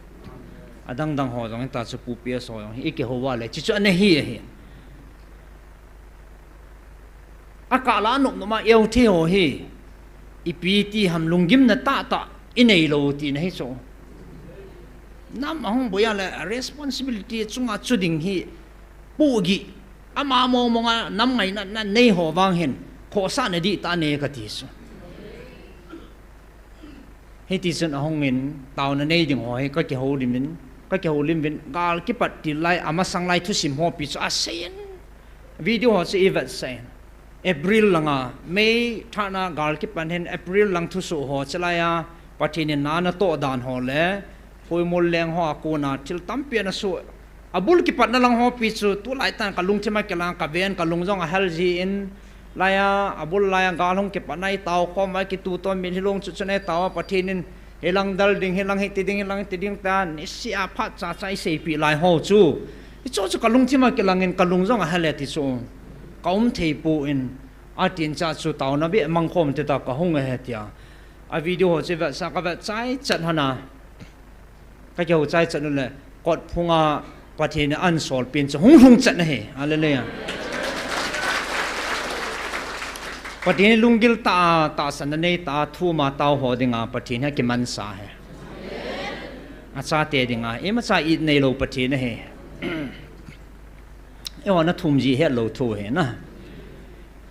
he chun zan ni kho chun ko dinga lom chang ei ko sa vin lam kai si se hin Dr. Hagin jong zawin apang dinga lom chang pong là nên họ lại hiện ô cha san này chỉ khom vin hi lang to khon lang na kop vin em mà là hết zoom luôn à thứ gì bao nhiêu xuân thứ gì tôi lang kop mà mà rằng hôm ngà anh cái gì vậy nghe lang cái pen pan vai luôn chim lang na che nghe thì ai lại tôi lại chỉ bằng ngày một cái na chỉ chơi hiện Yasu lam kai hon jong do thei san ki do ai tai don bu nam so ke hin amo het ding alom chang yong ki sei pi tai phat chang ki sei pi hin ni so lo si wang abona tunya ka sei lo de tai ai se nam ki tu lo te thil man tam tang e so te heaven na aman tam ji hello te heaven i sei da le ki chai ni chu hay đi ngalo mà nó kia là phải nghe, ya chỉ tu nia hay chỉ anh ngay họ giấu si cái nấm mì tê đi ngá căn phun độ nôm chú hết đi hay tu nia họ hết đi vào phá chú, ama sẽ pin này piam từ lệ, nó cái tu bù về, đi chú na, nó cái khéo bù về, đi cái sao, cái khéo lâu pi va cái tu lâu pi va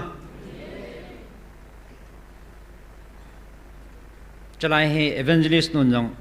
các bộ nát pin ta khát này tiền amil thi hong long living alai đi vật riêng hệ cho lại anh sẽ hệ tua namel mateo pathi na khó sa đàn nó thì sao tua namel mateo hen tu tua pa hệ o tua hong sung thả pa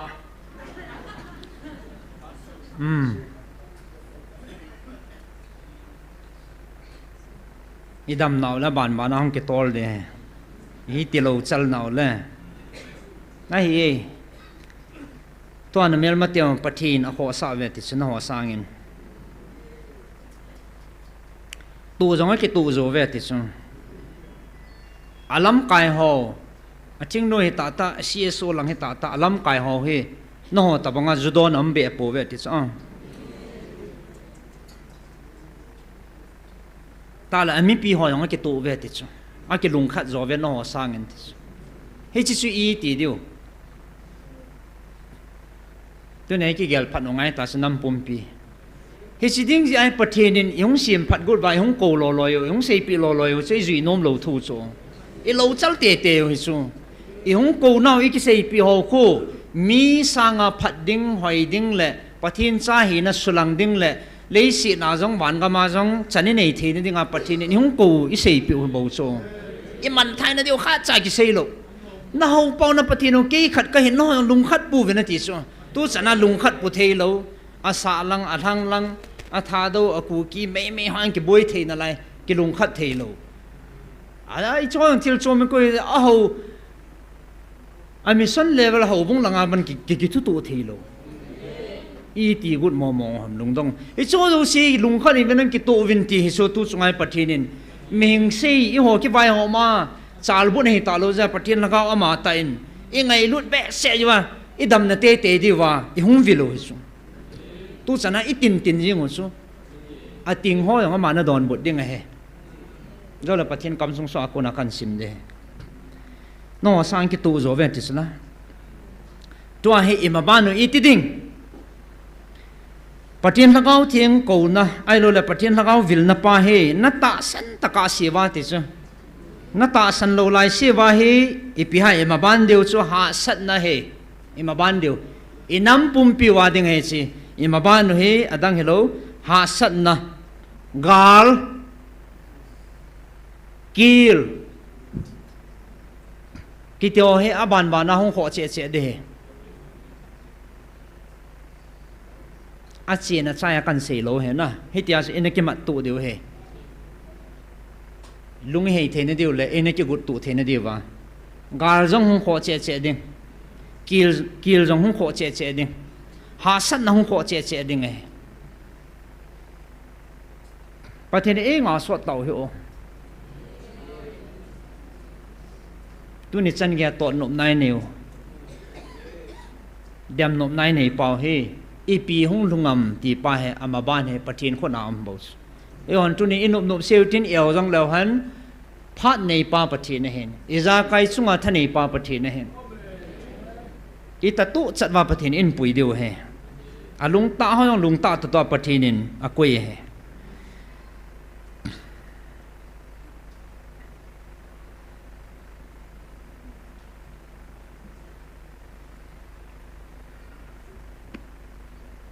จะเละ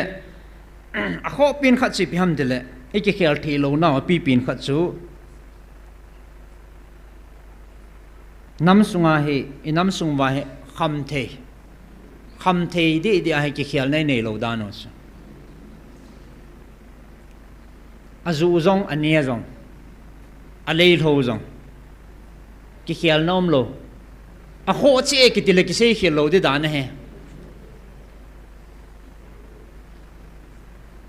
เฮ็ดที่จังอันนั้นสเปเซีย particular นะเฮ็ดที่เรียกว่าอามินพาอย่างว่าเห็นกันพลต่อเราด้วยประเทศนี้เฮ็ดสู้เกลตัวไหนอินซาวาเลยเฮ็ดชัวจูเสียกูนะเฮอีกสิมพันว่าลุงอีเขียลว่าประเทศละมิงัดพันไว้ใต้เฮมองใต้ตีเฮอิน้ำปุ่มปีวินหาสันในทูละโลอังทุนมาสังอีกสิมพันเดียวเฮอะขอปีนตะเละอีกติบนนอมปีโนเฮ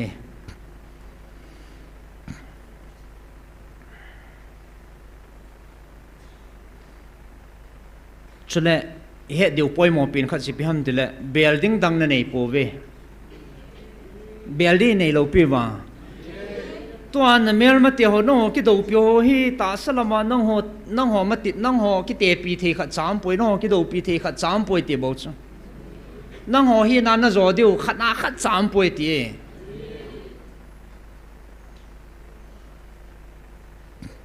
อีมาจ่าใจพระนาอุ้มเหล่าดานเนี่ยเบลดิ้งนั่นเองปุ่นอมหอนว่างตาสลามาสุเซดิ้งไอหอตเตดิ้งเบลดิ้งนั่นเองดิมเสียดานอสนี่ละงาสุมละไปทัลละหิมมีหิมให้ตาอิจาคไอหอสางอันนี้งาดิมเสียดนอนมังเบลดิ้งนั่นเองปูเวติซะเบลดิ้งขัดเบาเสียเนวจูกุยฮะเอ๊ะนะวะหิงจิงหัดจูนอีปัทนเบาเสียเบลดิ้งในเวเอ๊ะนำมีเตียนอามาจะขัดหิเลเอ๊ะจูซีโร่เหี่ยวตาจูเห็นละตัวนี้เบลดิ้งในเราไล่ตาวาท่านในจุงนุงปีนอิจาไกจุงอาท่านในจุงนุงปีนฮัดจุงนุงปะทินเบลดิ้งในข้าเปล่าเฮมีวางพัดจุงนุงเฮเว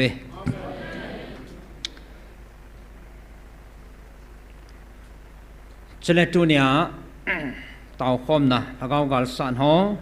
เฮ็ดดิวเฮ็ดสาวอย่างละอัฐาเบียอีกอย่างเราเดียวเฮ็ดดิวอัทุปีเป็นนักเดชิไปฮัมทีละอีมันซาลาว่าอาหัดปีนขัดอมัสนั่นเกี่ยวกับว่าไอ้ที่อีกเฮ็ดจริงง่ายลำกายเขาอย่างว่าโกรธนัทเทลในเหตุนั้นมันจะเป็นกิสูงฮีเป็นนาทีสุดจานิงเงี้ยหลายองนั้นมันจะเขาเป็นกิสูงฮีเป็นนาทีสุดกิสูงนักคำนั้นไอ้ปูเวมีอาตัวเตะข้าไม่ป่วยติดสุดนั้นมันจะเขากิสูงฮีเป็นสมต้องฮีติตาโน่นนั่นมีเตะมินสมไงลุ่นโน่นนั่นมีอิติลมเราว่าสมไหนแต่ไงลุ่นนั่นติดสุดละสมนั่งไงลุเบะเสียเบะติดสุดสมนั่งไงลุเบะเสียจีวะเฮนั่นจะเขียนที่รู้เห็นฮิจิสมโหเลยตาสากิสุนนะเฮียมละทัลหอจูสตันหอนอามันใจบ่เวติสตัวเนี่ยตั้มโจคำเทียตัง business ไอโลเลอีพีพีตาตาตัวเนี่ยอโลหัวทิ้งปูเกเกียตัวเนี่ยอีกเขียนที่รู้นะไปพิจารณาจะสมจีสมต้องเห็นนังไงลุ้นนังไงลุ้นล้อมแม่เดี๋ยวก็จะจัดได้สิ่งที่ผมรู้นี่ที่ด้านนั้นสมหิติไงลุ้นตามที่จะอีกปัลนาปีนเฮอลินปีนเห็นอามีปีเห็นนังอโลโลเห็นนังbusiness ball นังอาหูนัตองเห็นนังอันน้ำลำไก่เห็นนังCSO ลังอาเห็นนังกุยจงละสมเหตุสุนับบ่อยน่า politician หอเกียสมไม่บ่อยที่สุดตอนนับบ่อยน่าเฮ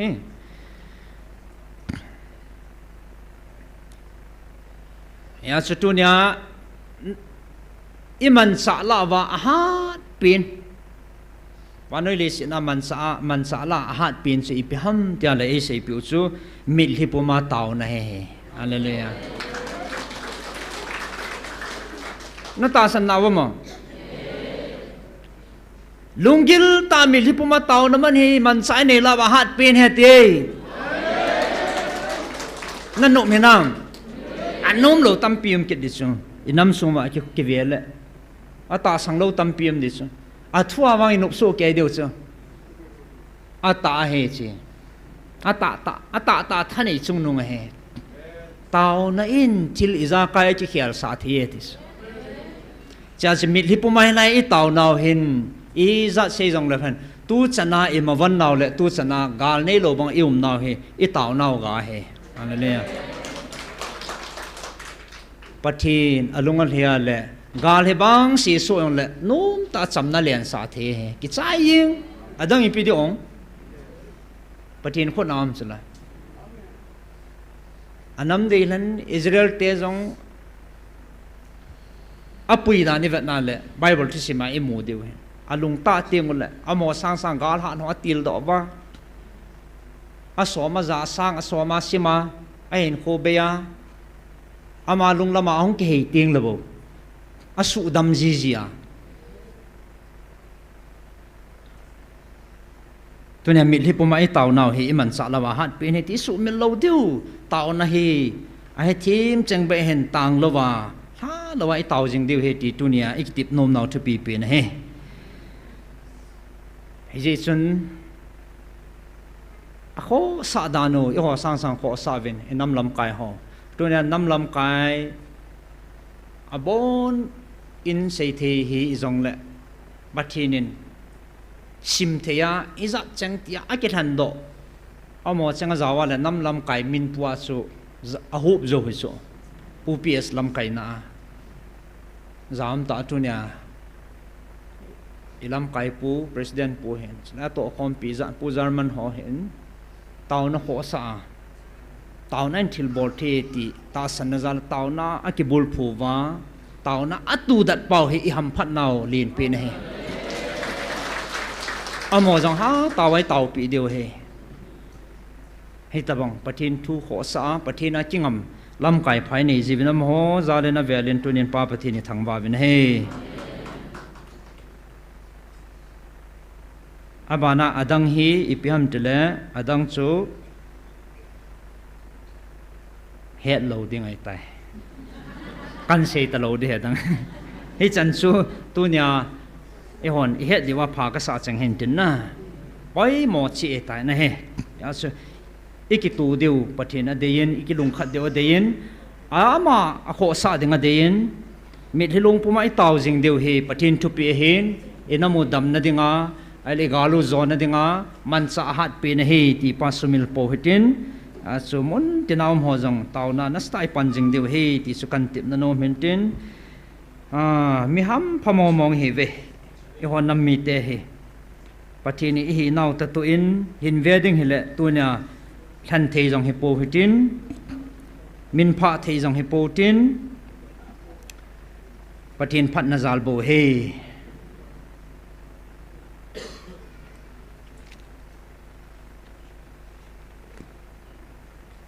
chalaya atha igel do theina divin pathini ho pi na ho mon khalani hen sim do enkate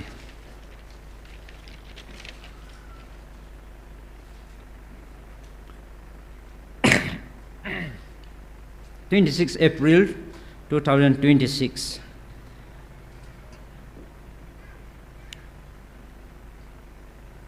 somni na hi kan sim ging nomen hitabang kamchang hangam the hi pathin ti lo adang lo ding hi ti hi phot chi na he chai pi movam ti le a hi nang ho ki povin hallelujah aji chu ni na ho pi hi van til zo si simpa leile van sima thanai pin hingjing ha chungnu na pathinu keima ka hi hallelujah koi hi jong le lagawa keima kamcheng ta thu cheng thuta ka sei do asumit goa asu chave go apal ki a awma hele hichelei si hitalovin atun sonin hichelei si hum kit dinga zong thim channa ama tapun te ichi atha ingel do tin ki cha num pin ne ichuni pivat sam tele Matthew bung som lani chang som thum la khat som thum lan ni langa khoi wa na le chapatai tom nong ki ngai dam ding thagau thieng tai tom wang chu ai mati chana ngai dam chang lo ding he ti movin tua tu lai ta e piu le tu chan gya gal he bang pia in pui gal kai wa tu chana angai lu na thalim no ya mung ta e che khop sa wa ngai lu na e ho pi jing wa e vilova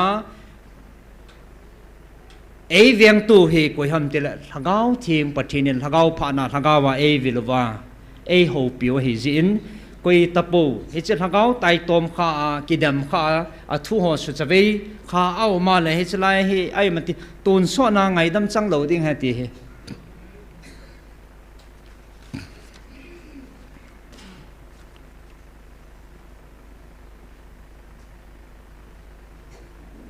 chlai hen nyam khat kan simbe no me munni mun tum to bang vevin chlai he ipi tam tele le khazul khat 26 April 2026 le khazul khat pathin avan til Michael ain sim sa pa chen na lai hen munni mun thum ta bang kan sim ging no men vevin o mihim natil kho pa chu koi hi ham nang man hepun natil kho pa chu tunin nang man kamel ma a hi natin diabol chu na pan pi ta na he ije chan nang ma zong natil kho pa le na pa diabol banga kichat na lunghem na khoi sat na nahin pha ni kho le ke man kanui sana to na ka hin nei ding na hi nai lam cha he chi ni ma ban wa nai lam cha he kichat na nahin na ya lunghem na nahin na ya khoi sat na nahin nei pha le ke man zong tu nya nei to na tabang ma to na kan nei ding na hetis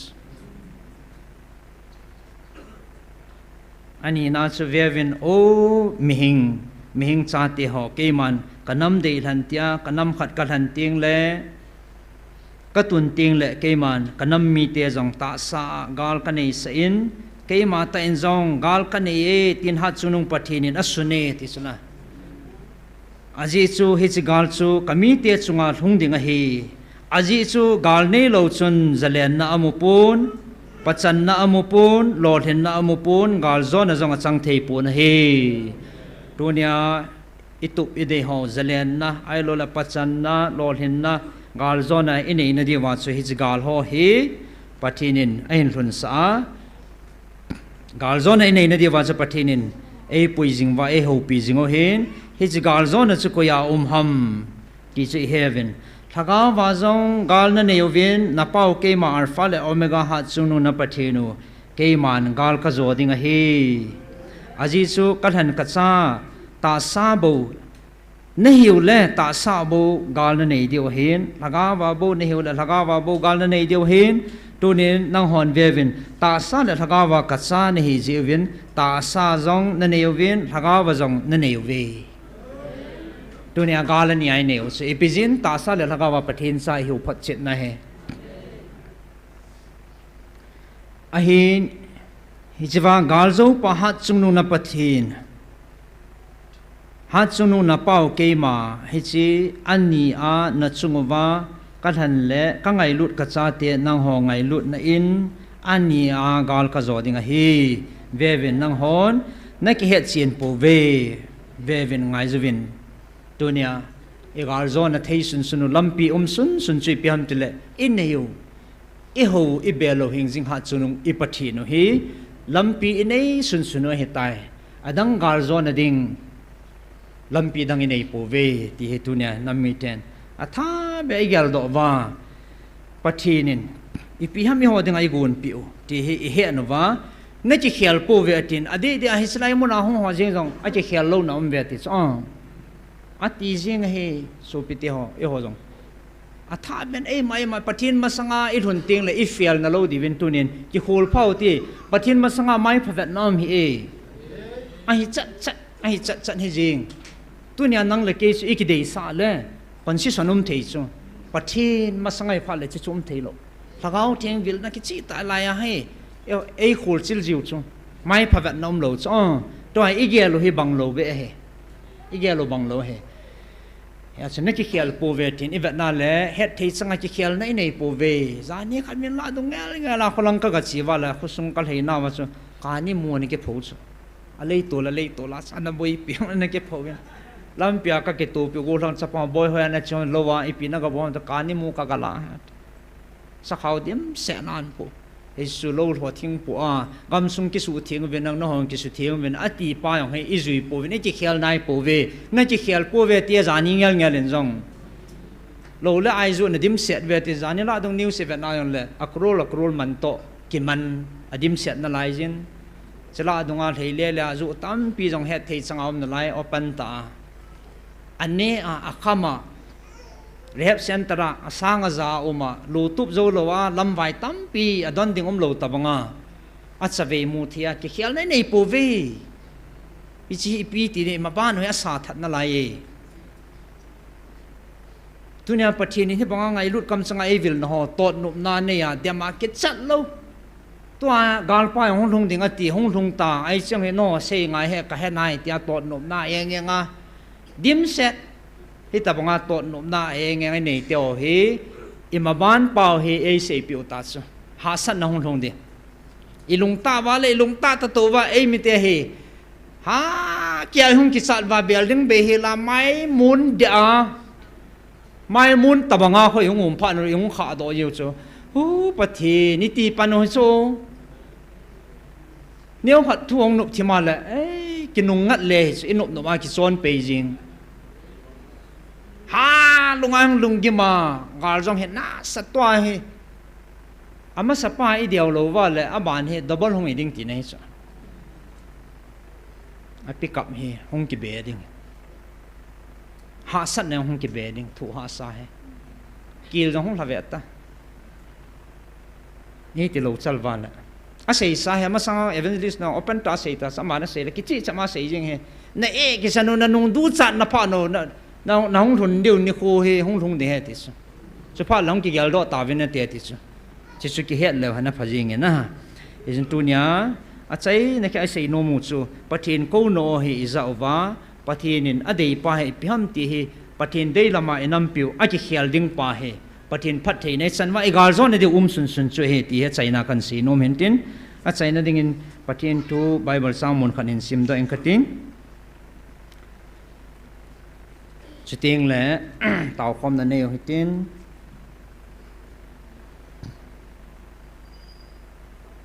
Second Chronicle bung sagi chang som le li iza jing saw hen ten turin atha ben e honam mi tia dingin anakilau heten chlai in sim do engkating lalam kai ho in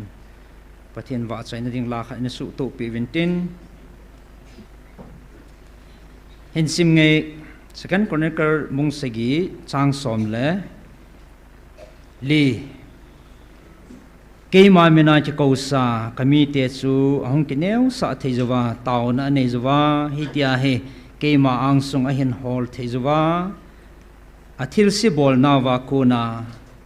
a ke he mangwa hi le ke man zong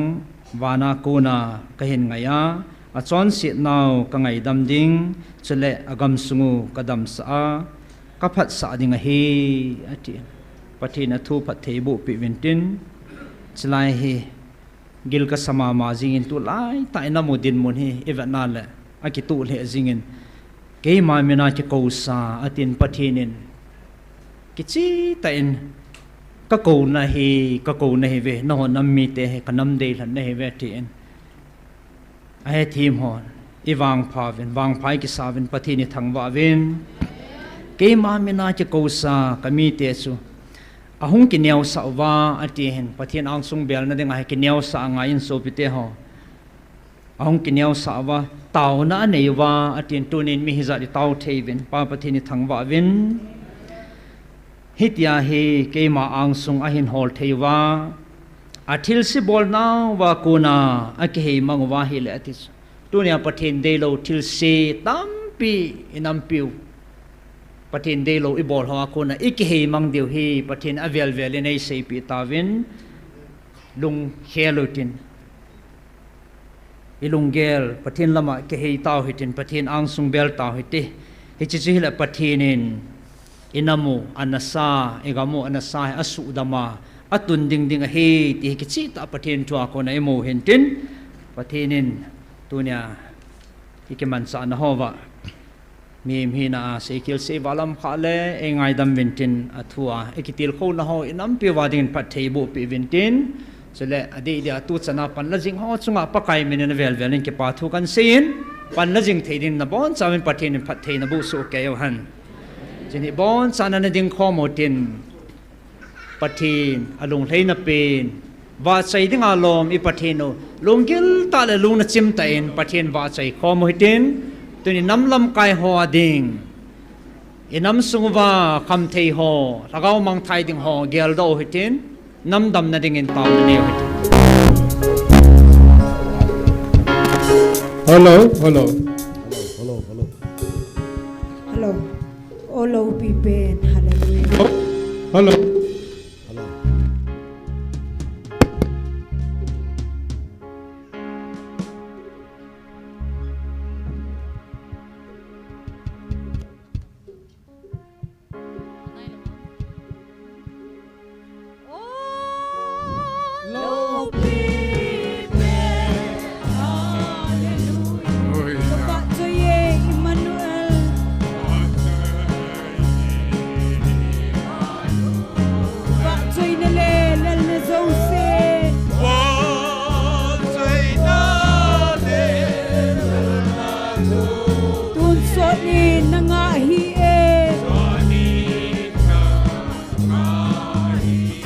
Hallelujah, hallelujah, amen.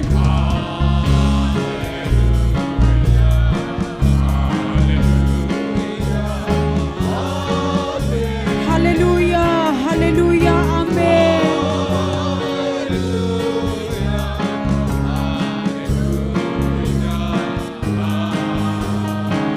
Vannoy mihem nam zo sen zong.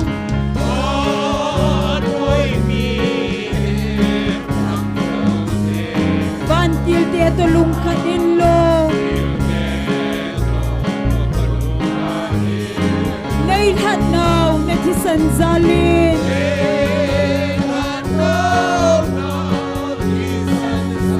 salem tha to la kaleng kho hallelujah hallelujah amen.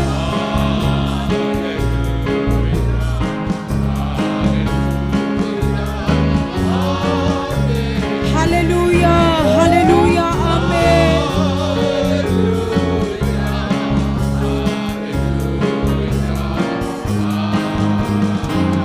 Oh, itigil dam na lungtim.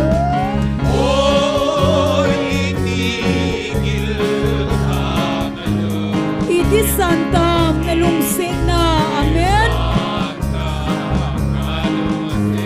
Kathim leya lengo ngaite.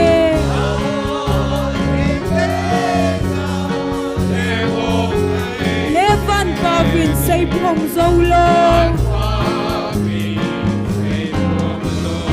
Hallelujah, hallelujah, amen.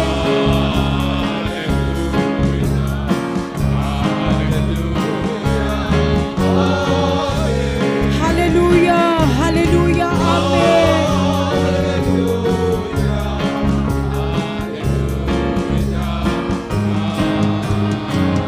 Oh, nahilin kila sanzi.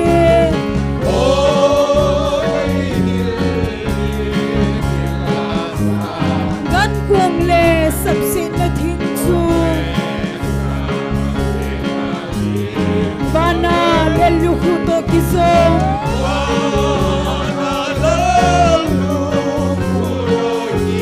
Lei eden le salem thaso. Hallelujah, hallelujah, amen.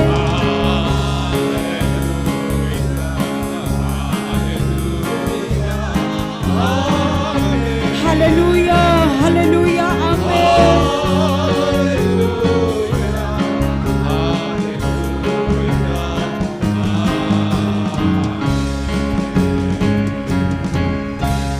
Hallelujah. Amen. Chom cha anading ta dio ti chom cha na mit singo ti so pete ha lung kon hong pumen lung gilin pathian ne gel chi uhitin tu lai tai din mun ho yesu kevin ipidin munading hiu ham yesu kevin lain zong isavin bible tutip agoi lungam ta tunin gal athu in neiding in umvin ichidin mun hi ipha lai tau hi in azo khalle ke namun hi phanan te azo khalle ke chen namun la ke hi lam ka khupi sunga mun koiman alo na ji he pontin ai lo ke ho gam kai lang e macha boinan suphazo ponte ti in analung mong khaw hi te mun zo si hi pathian ang sunga hi pathinin anup no malun sa the ti hi gel do hi ten tunia mun no pin le mun ase pin mun ana ti gel la ya zong gal mun pin zong so the ti hi imacha a chi khial lo he izin tunia tau thia pathin ang sungi bel thi pa man tam ta hi tunia tau thia nom pa hi mi ham phachung nu hi man tam ji he pomin lungkel ten i tau nau hi i man cha lawa hat pin hi ti gel do sing pomin tunin enam mi pi ti hom na zo si gel do hi tin enam sung man nat na ho pathin de lo ho gel do pomin e ma hi thi na chin lungkel tan pathin henga na ma ding tau na anei tau hi te a chai na hin sim me hallelujah hallelujah oh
Oh, hallelujah, hallelujah, hallelujah. Kapau hingjing at sunong kapatid. Tunini ko ni palaw pita na imo sa hawhi. Katsan dewa lom low man tam ta heti ka heaven atay na maintain kan thang baben pakay. Tujing ka sun o kanami ti ho mun chom choma ko na lungleng vai ta ta le building hello banga. Yung che kolva thodo yung kinay lights adon bot zi helovin itabang nam kahiba itabang mihim kayo hunti at hain kamutsin pakay nam leng vaile tingap na ding nailog nam tabang kahibeti kamutsin pin in la at sungnong pin tingap na ding nang kanisi binaminting kan thang babin kay mo ming hinan bang kagidon butto theipo be ichleisin hinang matutim ho goil hunggam hitan pakay chleisin amunno pin le lungmonum pin na kagelo mun hozang nang ma nalo su mun ha sa pin hidingai bo be mun ha sa pin na kagel hozang nang ma tom khom na mun sumun nom pin hidingai tunin leng lungleng vai ta kalmuna uma kigela Tasi pumle, kita pumle, building hello bunga, kingai siya kulhin bola, nung lang bay kanam miti hozang nang man lungmo na napi devin kan tau pi ve, lagaw tiang tilbol tiang na vila na van til tiang na sol pi nang man nga mo na sa pi na ven devin amun na muna kanam miti hozaw siya hozang kan tau pi ve na he, bakay, kakibat tiang wala oh. Itabang lom anay ngay lu na hamto niya tatayin kamut sino be sino tip na lami kapapubin hau na zang mi kapapubin gantay leng bay te kahibo be pakay namlom sa te kahibo be mi te chut palanoy si kahibo be ahin la pakay nang hin alin na niyaw na datkan po Minoy nung pin hozang dom sang te kapatid naman. Imahilaw te mang salaw pinapong si kapatid na hizin halaluya na maintain kan thang babi. Tunin building hello hinamitin at sa ati nang makom kahin belo be pakay. Mihizat pihin nangailut ko na hetimen. Nang sungkinin tain ka bel singo be pa. Nei dal halaw si vin na maintain kan thang babi. Tunin kanang piwadingin pakay nang matupi izuin kang tao kom kinove panong lahon sa ati hozo siyang patibuin kabon sawa pakay tuni nang makabat sa ikom ba natuka say do ho mihing kahibin kahil naw ngay dama kataw na ti ho lungsin ay san pi divin Calvary Cross at isana erhat daw ba hiwing po pakay Nazareth Jesus Christ minin kang tao kom he amen Abon san patin patay na buhan.